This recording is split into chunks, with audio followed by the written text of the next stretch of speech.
Hello everyone.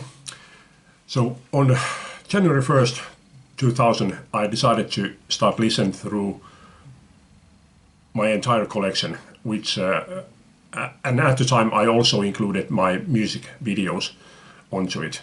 And that took me 21 and a half months.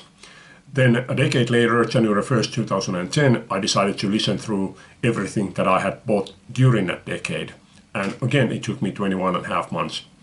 Now, at the start of this decade, January 1st, 2020, I decided to listen through my entire collection, but not music DVDs, because I know that during the last many years, I have watched very little of music DVDs, and mostly what I watch are documentaries.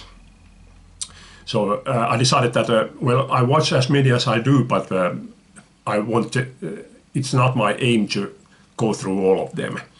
And I would mostly concentrate on long-playing albums, whether they're on vinyl, CD or cassette, and also EPs, but not singles. I would listen to as many singles as possible, but once I would get through the point where I have listened to my last album, I would stop there regardless of how many singles I have yet to listen to.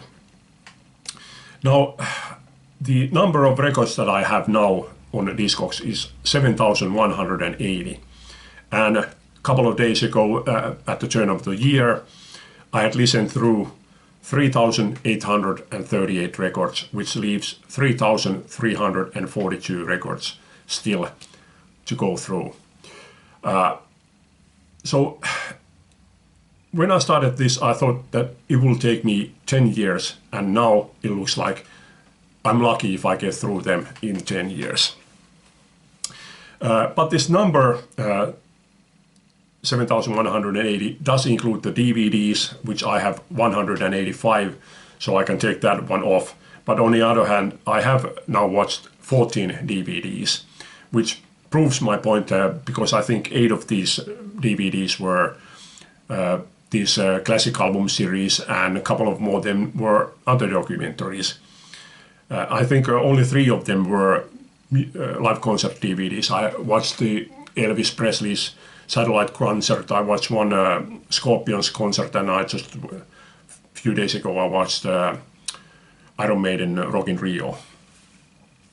And I have watched a couple of other DVDs like this one, Simon Garfunkel, Bridge Over Troubled Water, double CD and DVD. So a couple of more of those, but that does not take away, add to the number of DVDs that I have watched. And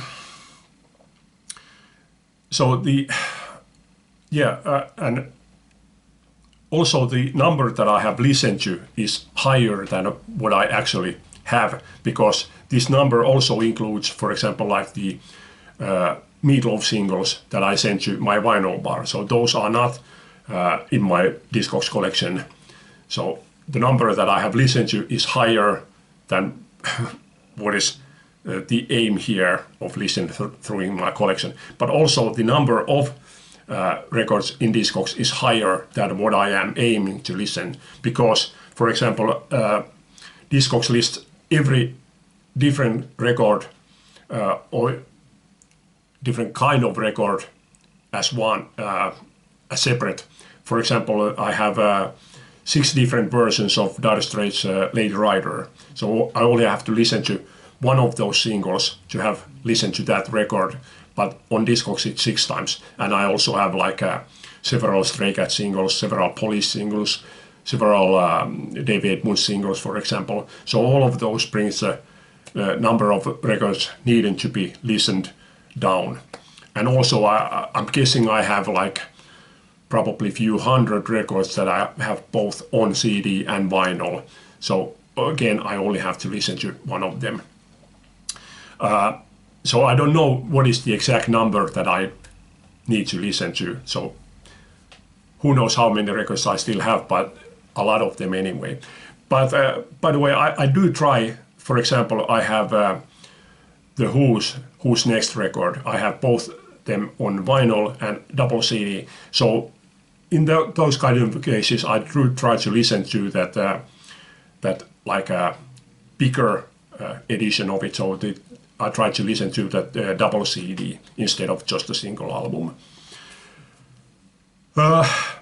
So yeah, when I first started those first 2 times, it was an easy thing because back then I had everything simply just written down on paper. So all I had to do was take a copy of them, and then when I listened to something, I just scratch it over.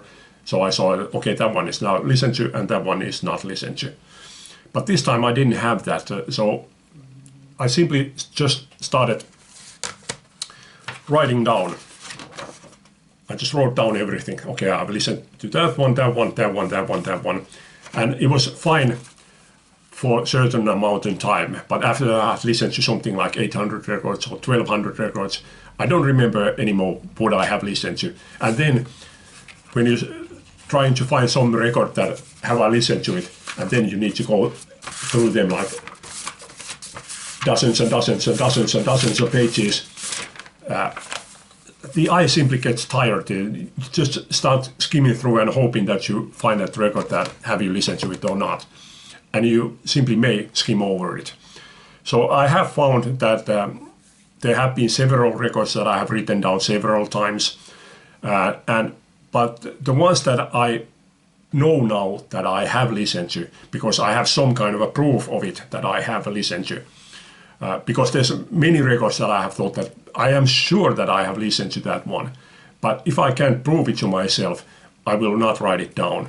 But so far I have only found 8 records that I can prove to myself that I have listened to them. For example, there's a Finnish band called Clifters. And I had not thought of collecting their singles, but there was one time that I found 4 of their 5 singles at once. So I bought them and I listened to them, and I found out that I had written any of them down. So that was easy to prove to myself that, yeah, I have listened to those. But finding 8 records out of 7,000 really isn't that much. But at least it's been a little help. So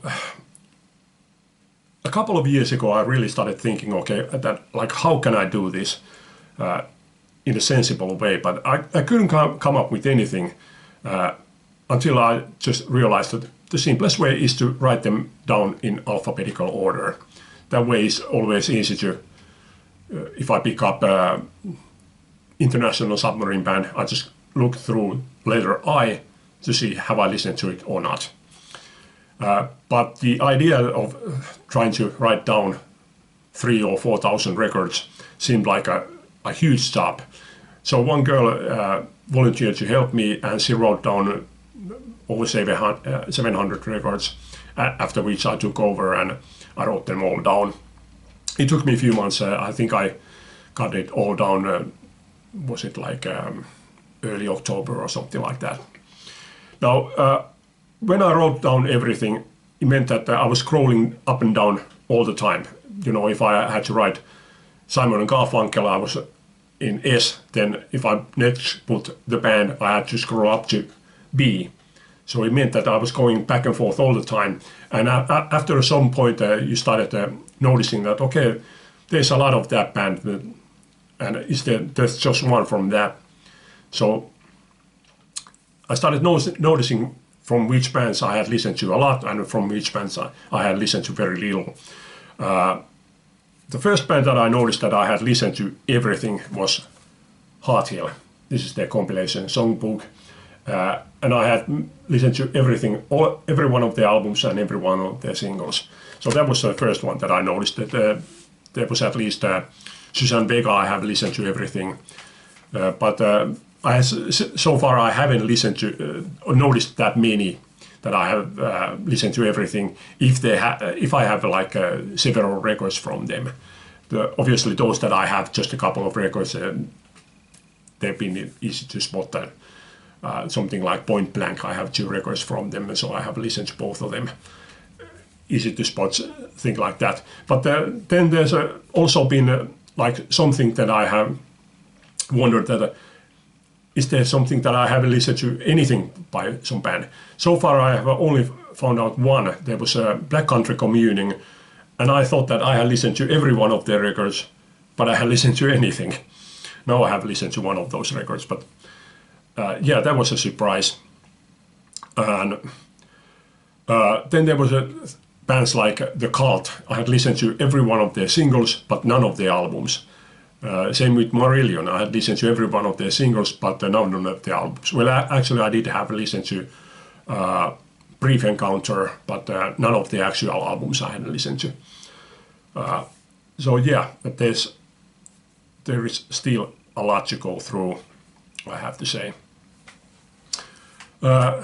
So do I really have any good point within this video? Not really.